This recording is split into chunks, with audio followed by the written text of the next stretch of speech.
একটু খেয়াল করে শুনেন।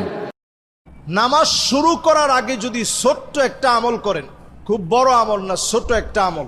আল্লাহর নবী একদিন দেখলেন সাহাবাই কেরামের মধ্যে কেউ একজন এমন কিছু নামাজের আগে শুরু করার আগে পড়েছে, নবীজি দেখলেন ৭ আকাশ খুলে দিয়ে আল্লাহ রাব্বুল আলামিন অজর ধারায় রহমত গুলা নাজিল করে দিয়েছে। সুবহানাল্লাহ।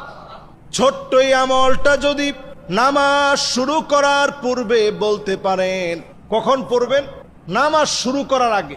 ইমাম সাহেব তেলাওয়াত করতেছেন, আপনি এসে দাঁড়িয়েছেন, মনে মনে ছোট্ট করে পড়ে ফেলেন, আল্লাহু আকবার কাবীরা ওয়ালহামদুলিল্লাহি কাসীরা ওয়া সুবহানাল্লাহি বুকরাতাও ওয়া আসীলা।